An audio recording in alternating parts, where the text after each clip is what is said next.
আসসালামু আলাইকুম রহমতুল্লাহ। সুপ্রিয় দর্শক শ্রোতা বন্ধুরা, দেখতে পাচ্ছেন আমাদের মুআসসাসা মিস আল খৈরের পক্ষ থেকে এখানে ইফতারের আয়োজন করা হয়েছে। তো আজকের পর্বে আমরা আপনাদেরকে এখানে ইফতারের আয়োজনটা ঘুরে ঘুরে দেখাবো ইনশাআল্লাহ।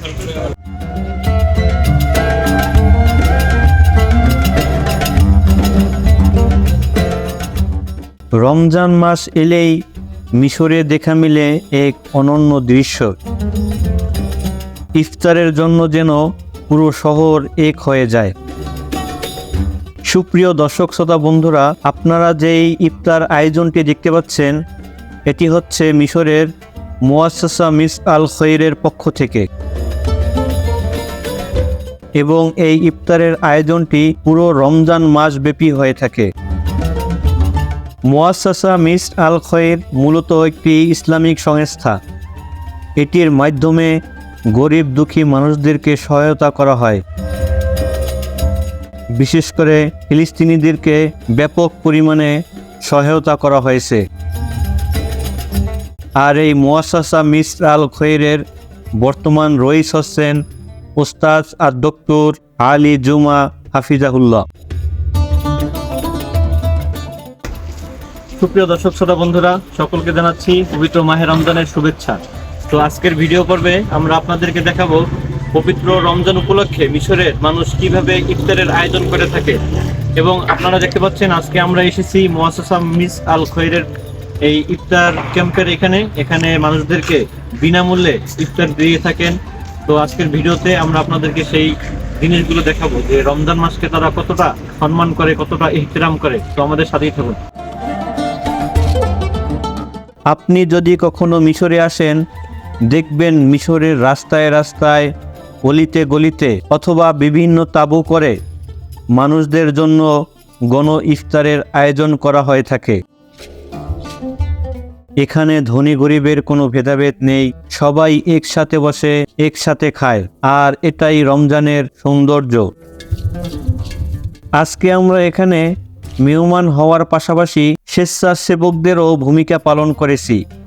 দেখতে পাচ্ছেন আমাদের প্রিয় ওসামা ভাই, তাওহিদ ভাই, ইয়াকুব ভাই, ইমাম ভাই ও আমিন রেজা ভাই, তারা স্বতঃস্ফূর্তভাবে মানুষদের কাছে ইফতারি নিয়ে যাচ্ছে।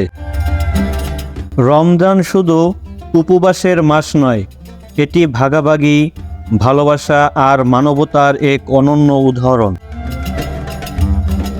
রমজানে রোজাদারকে ইফতার করানো হলো মুমিনের বিশেষ আমল। এ বিশেষ আমলের বিনিময়ে মহান আল্লাহ তাআলা বান্দাকে ক্ষমা করে দেন। এছাড়াও রয়েছে অনেক ফজিলত। অন্য রোজাদারকে ইফতার করানো নেক বৃদ্ধির আমল ও পাপ মোচনের আমল হিসেবে ঘোষণা করেছেন বিশ্বনবী মুহাম্মদুর রাসূলুল্লাহ সাল্লাল্লাহু আলাইহি ওয়াসাল্লাম। হাদিস শরীফে এসেছে, রাসূল পাক সাল্লাল্লাহু আলাইহি ওয়াসাল্লাম বলেছেন, যে ব্যক্তি কোনো রোজাদারকে ইফতার করাবে তার গুনাহ মাফ হয়ে যাবে, সে জাহান্নাম থেকে মুক্তি লাভ করবে এবং রোজাদারের সওয়াবের সমপরিমাণ সওয়াব সে লাভ করবে, তবে ওই রোজাদারের সওয়াব কম করা হবে না। তো সুপ্রিয় দর্শক শ্রোতা বন্ধুরা, মুআসসাসা মিস আল খৈরের পক্ষ থেকে এই রাজকীয় ইফতারের আয়োজন করা হয়েছে।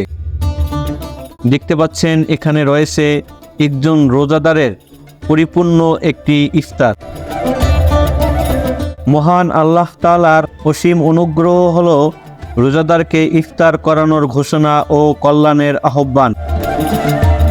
তিনি বান্দার জন্য কল্যাণে ভিন্ন ক্ষেত্র তৈরি করেছেন, যেমন তিনি মানুষের প্রতি অনুগ্রহ করার আহ্বান জানিয়েছেন, সওয়াবের ঘোষণা দিয়েছেন। তো সর্বোপরি দোয়া করি, যারা এই মহৎ কাজের উদ্যোগ নিয়েছেন, আল্লাহ তাআলা তাদেরকে দুনিয়া ও আখিরাতে পরিপূর্ণ কামিয়াবি দান করুন। আমিন।